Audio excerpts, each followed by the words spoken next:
Vale, bueno, pues hola, buenos días a todos. Yo quería agradecer, bueno, pues a todos los que habéis venido hoy, a todas las instituciones, a Grama, a la delegación, etcétera. Y bueno, pues también poner un poco, contar nuestra opinión, ¿no?, sobre el grupo operativo. Reitero las palabras de Roberto. Estamos contentos, ¿no?, con el grupo operativo, con el trabajo que se ha realizado, pero la gestión, la verdad, ha sido muy complicada. Y las cosas complicadas, pues al final cuestan, ¿no? Y cuesta animarse y apasionarse al final por este tipo de proyectos. Entonces, bueno, pues yo desde aquí también quería trasladarlo a la Consejería de Agricultura, que si vuelven a salir, que se facilite todo lo posible, porque el trabajo es mucho y no podemos complicarlo más allá de lo que es realizar el trabajo que estamos llevando a cabo. Bueno, pues dicho esto, yo me voy a presentar, ¿vale? Porque además veo alumnos, a ver si captamos algún alumno para nuestra escuela. Yo soy veterinaria, soy doctora en la Universidad de Castilla-La Mancha y soy la directora de la Escuela Técnica Superior de Ingeniería Agronómica y de Montes y Biotecnología. Os cuento un poco, yo pertenezco al Grupo Sabio. El Grupo Sabio es el Grupo de Sanidad y Biotecnología. Es un grupo mixto entre la Universidad de Castilla-La Mancha, el Consejo Superior de Investigaciones Científicas y la Junta de Comunidades. Este grupo es un grupo muy grande y concretamente nosotros participamos en la línea de reproducción. Y lo que hacemos, pues, es desarrollar y aplicar técnicas de reproducción asistida. Trabajamos con muchas especies, no solo con ovino.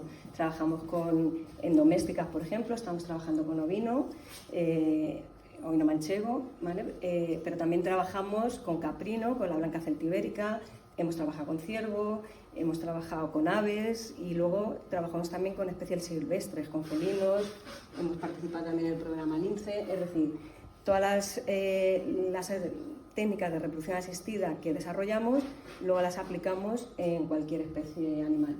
Nuestras instalaciones están en la escuela, voy a cortarlo, ¿vale?, en la escuela de agrónomos, porque si lo digo otra vez entero, me quedo aquí. Está concretamente en la granja experimental, que está en la carretera de Las Peñas. Y bueno, pues ahí veis algunos de los equipamientos que tenemos. Tenemos un banco de germoplasma, tenemos un laboratorio de congelación de semen, de embriones, de ovocitos. Tenemos un laboratorio de embriología para hacer producción de embriones in vitro. Y bueno, luego tenemos también algunas cosas más específicas para valorar las muestras, tanto seminales como de ovocitos. Contamos con tecnología específica. Y bueno, pues yo también, un poco sumándome a Roberto, quería hacer una introducción, bueno, pues sobre la inseminación artificial. Suscribo las palabras totales que ha dicho Roberto. La inseminación artificial, sin la inseminación artificial es imposible poder mejorar cualquier tipo de raza. O sea, la mejora, por monta natural la mejoras, por supuesto, pero a lo mejor te lleva 300 años, que lo mismo a lo mejor ya no estamos ni aquí. Bueno, no, con 300 años no.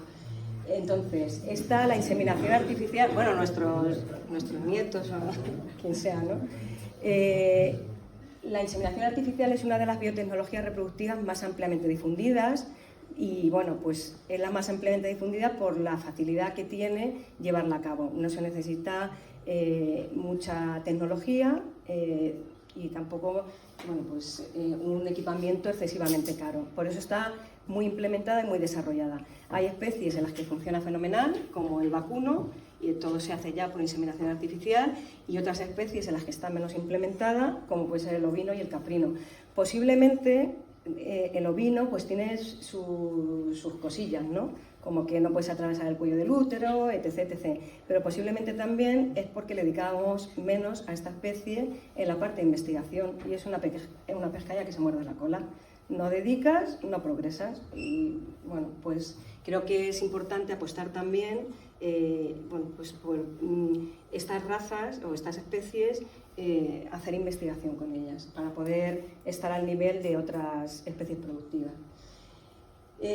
Como toda biotecnología reproductiva, tiene ventajas e inconvenientes. No es que la inseminación artificial sea un desastre, porque no. O sea, tiene sus ventajas y sus inconvenientes que hay que valorarlos y ponerlos en una balanza.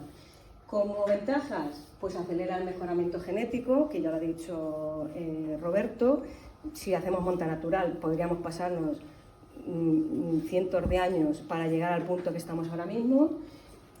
Tienes un mayor control de enfermedades, también te permite controlar y planificar las ganaderías, y tienes la posibilidad, que no se nos olvide, que puedes conservar el semen. Bueno, en el caso de la inseminación artificial, como estamos tratando con semen, pues sería conservar el semen en banco de germoplasma. Pero también puedes conservar otro tipo de células, como son los ovocitos o estructuras como los embriones. Y eso ahora mismo, en el contexto que estamos ahora mismo de cambio climático, creo que es bastante importante, porque cada vez vamos a estar más expuestos a enfermedades, a plagas, que pueden llevarnos a tener que sacrificar parte de nuestras ganaderías. Si no tenemos una reserva genética de nuestra ganadería, a lo mejor de un día para otro podemos perder todo lo que el mejoramiento genético que nos ha llevado a lo mejor 30 años conseguirlo.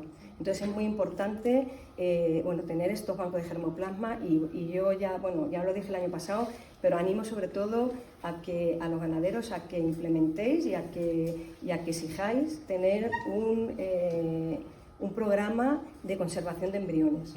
O sea, los embriones son los únicos, es la única estructura que te va a permitir poder reemplazar en cualquier momento la genética que tú tenías en ese momento, ¿vale?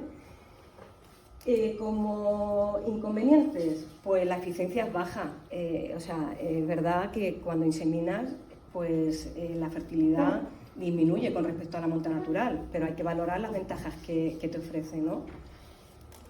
Algunos tipos de inseminación artificial, porque aquí en Agrama conocemos la inseminación artificial por vía vaginal, pero hay otros tipos de inseminación artificial, como por vía intrauterina, etc. Esos tipos de inseminación artificial pues son más complicadas y necesitan de un equipamiento y un personal específico para poderle llevar a cabo. También deciros que ese tipo de inseminación artificial, los resultados de fertilidad son mayores. Por ejemplo, si haces inseminación artificial por vía intrauterina, pues todo se te complica, el manejo, etcétera, pero los resultados de fertilidad son mucho mayores, son un 70% aproximadamente, pero no puedes estar haciendo ese tipo de inseminación de forma rutinaria. Eso sería para casos, a lo mejor, pues cuando vayas a hacer transferencia de embriones, con semen sexado, que también es otra posibilidad, es decir, que lleve el cromosoma X o Y, el que tú quieras, con tipos de muestras de semen especiales. Y luego, como también inconveniente, pues que suele estar restringida a tipos de producción semiextensiva o intensiva, porque en ganadería extensiva las técnicas de reproducción asistida pues son difíciles de llevar a cabo, ¿vale? Y bueno, la inseminación artificial tiene factores, va a haber diferentes factores que van a influir en que esta técnica sea exitosa o no. Entre estos factores, bueno, pues uno va a ser el individuo, tanto el macho como la hembra, la nutrición también influye, las condiciones ambientales, el manejo, pues por ejemplo intervalos que tengas entre partos, la lactación, etcétera, y también el operario, ¿vale? Y centrándonos concretamente en el macho y en la calidad del semen, pues también hay factores que influyen en la fertilidad. Uno puede ser los diluyentes de conservación. En el otro proyecto que ha hablado Roberto, pues hemos estado probando diferentes diluyentes, porque todos no te reportan la misma calidad seminal ni la misma fertilidad. También utilizar un tipo de semen que esté congelado o refrigerado, pues no es igual, el congelado tiene más daños, ¿vale? Y luego dentro del refrigerado es importante también las temperaturas a las que llega el semen a las ganaderías, la temperatura de almacenamiento, que eso concretamente es lo que hemos estudiado en este proyecto. Y también el tiempo desde que se procesa el semen hasta que se utiliza para la inseminación. Estos dos aspectos, la temperatura de almacenamiento y el tiempo que pasa desde que se procesa el semen en la inseminación, son justo los dos objetivos, el 1 y el 2, que hemos estudiado en este proyecto. Bueno, no sé si lo recordáis, porque yo voy a poner también algunas diapositivas que ya puse en su día, que lo que hemos hecho es completar las experiencias que hemos llevado a cabo en el campo, las hemos completado con experiencias que hemos llevado a cabo ahora en el laboratorio. Entonces, no sé si recordáis que nosotros, para evaluar la temperatura a la que las dosis estaban en el momento en que se inseminaba, lo que hicimos fue, en los termos en los que se transporta el semen, pusimos una pajuela testigo con una sonda dentro, que lo que hacía todo el tiempo es medirte la temperatura desde el momento que la procesaban hasta el momento de la inseminación. Y si veis, a mano derecha, bueno, pues las temperaturas, obtuvimos registros que la temperatura dentro del interior de la pajuela iba desde 14 grados hasta, en algunos casos, 24 grados, ¿vale? Es decir, había una amplia variabilidad, ¿vale?, en esas temperaturas. Es cierto que en un análisis posterior quitamos estos dos datos, 19 y 24, porque no teníamos muchas muestras, ¿vale?, en esos datos, los quitamos, y como podéis ver aquí a mano derecha, esta sería bueno, pues la imagen en la que viene que entre 14 y 18 grados la fertilidad, ¿vale?, fue mayor que cuando disminuía por debajo de 18 grados. Esto lo trasladamos al laboratorio y quisimos estudiar dos características que son muy importantes en el espermatozoide, ver cómo le influía esas temperaturas a dos características muy importantes del espermatozoide, que una era la integridad del ADN, ¿vale? El ADN, el espermatozoide lleva ADN, y si ese ADN no está íntegro puede dar lugar a una menor fertilidad, puede dar lugar a abortos. Y también medimos un marcador, bueno, muy específico, que no voy a hablar aquí porque es muy específico, pero que es un indicio de que el espermatozoide está listo para fertilizar, ¿vale? Entonces, cogimos tres temperaturas, porque bueno, pues cogimos la de 15, la de 18 y una mayor, la de 20, ¿vale?, por tener un rango de temperatura de los que se habían medido en las ganaderías, y medimos la integridad del ADN, no tuvimos diferencias, ¿vale?, y en el marcador de, vamos a llamarle de fertilidad, y así no es fertilidad como tal, pero así nos entendemos mejor. Pues en el marcador de fertilidad también vimos que en este primer patrón, que es que quien lo tenga, este patrón, cuando está más expresado, no van a ser suficientemente fértiles, lo que nos indicaba era que a 20 grados, ¿vale?, bueno, no había prácticamente diferencias, por no liarla, ¿vale?, entre ninguno de los tres patrones, prácticamente no había. Entonces, como conclusión, podemos decir que las temperaturas 15, 18 y 20, por lo menos a nivel del espermatozoide, no tienen, de lo que hemos evaluado, no tienen ningún efecto sobre la integridad del ADN y la capacitación espermática, es decir, la capacidad que tiene el espermatozoide para fertilidad.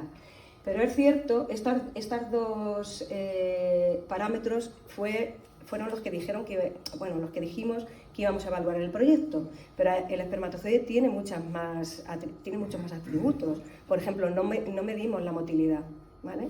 El espermatozoide se tiene que mover hasta llegar al lugar de fecundación, y es una cosa que no hemos medido. Entonces, yo aquí como interrogación pongo que posiblemente con la temperatura se van a afectar otros parámetros que nosotros aquí en este proyecto no llegamos a estudiar. Y eso hay que tenerlo en cuenta también, porque como vimos inicialmente, en la temperatura de 20 grados, ¿vale?, la fertilidad disminuía bastante. O sea, aquí tenemos un 25% de fertilidad solo, mientras que con temperaturas entre 14, 15, 18, la fertilidad rondaba aproximadamente un 50% de media, ¿no? Vale. El segundo objetivo fue evaluar el efecto del tiempo, es decir, desde que se procesa la dosis hasta que se insemina, qué es lo que le pasa a esa muestra de semen.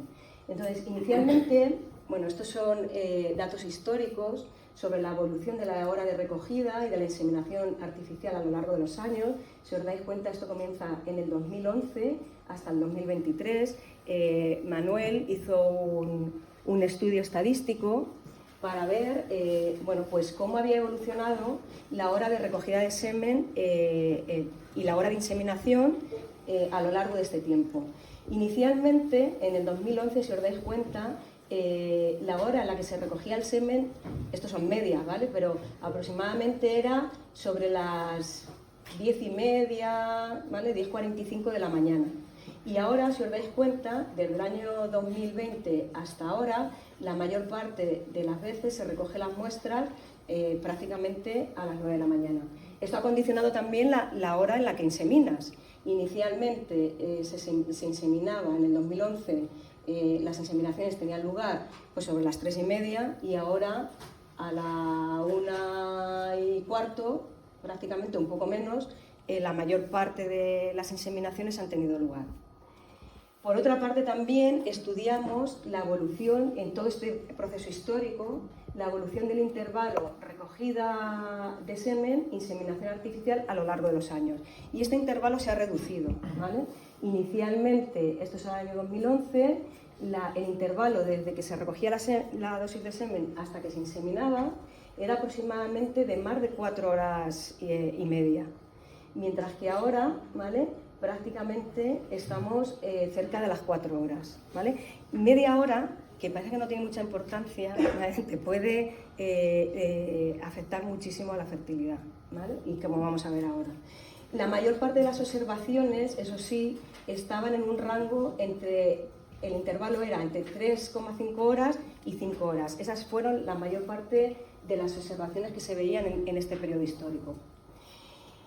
También en este periodo histórico lo que hicimos fue recoger datos de 200.000 ganaderías, o sea, de 200.000 ovejas, casi 1.000 machos, ¿vale?, y casi 200 ganaderías. Y lo que vimos fue, estos son intervalos desde la recogida de semen hasta la inseminación artificial. Esto va desde las 0 horas hasta las 3, es decir, desde que se procesó el semen hasta que se inseminó, estaba en este rango, desde las 0 horas hasta las 3. Este rango sería 3 horas, 3 horas y media, 3 horas y media, 4, 4, 4 horas y media, 4 horas y media, 5, 5, 5 y media, 5 y media, 6, y 6, 6 y media, creo que pone ahí, ¿vale? Entonces vimos que la fertilidad, ¿vale?, era mayor en el rango cuando las muestras de semen, desde que se recogían hasta que se inseminaban, estaban en el rango de 3 horas y media, 4, hasta 4 horas y media, 5, ¿vale? Es decir, ese es el rango en principio en el que se debería inseminar. Nosotros quisimos ver qué le pasaba a la muestra, al espermatozoide, a la muestra de semen, en estos dos parámetros, en el ADN y en el parámetro que os he dicho que está muy relacionado con la fertilidad. Y bueno, viene un poco también, estos datos de laboratorio vienen un poco a reafirmar lo que encontramos en campo, porque lo que vimos fue, estos son horas de almacenamiento, cogimos muestras de semen, las diluimos en el diluyente que utiliza la asociación y las diluimos, las dejamos almacenando a 18 grados, a 15 grados, perdonad, durante 1, 2, 3 y 4 horas. Y vimos que a las 3 y 4 horas el ADN se empezaba a descondensar, ¿vale? Porque lo que he dicho antes de integridad del ADN, ¿vale?, es una medida indirecta. Cuando el ADN se abre, ¿vale?, es que prepara al espermatozoide para poder producir un embrión. Entonces, a las 3 o 4 horas vimos que el ADN, las 2 hebras de ADN se abrían, y también vimos, aquí al final, ¿vale?, que el patrón 2, que este patrón de aquí, que está muy relacionado con la capacitación espermática y por tanto con la fertilidad, también aumentaba, este patrón aumentaba mucho a partir de las 4 horas. Es decir, viene un poco a confirmar lo que habíamos visto en condiciones de campo. Entonces, como conclusión, podemos decir que los tiempos de almacenamiento más largos, bueno, pues que producen cambios en el ADN y en la capacitación espermática, y que es muy importante encontrar un equilibrio, el tiempo idóneo en el que se insemina desde que se recoge la dosis de semen. Yo creo que incluso tendríamos que hacer pruebas específicas, es decir, vamos a inseminar a las 4 horas, vamos a inseminar a las 4 y media y a las 5 y ver qué pasa. O sea, yo no sé si se podría hacer, pero creo que podríamos hacer una experiencia a propósito para esto, para terminar de confirmarlo, porque yo creo que es importante. Y bueno, finalmente, pues nada, quería dar las gracias a mi equipo, bueno, pues porque sin ellos esto es imposible. Ellos son los que están todos los días, yo cada vez entro menos en el laboratorio y ellos son pues los que se encargan muchas veces de analizar, bueno, pues todas estos parámetros de los que hemos estado hablando. Y nada, gracias a todos y por mí ya no tengo nada más que decir.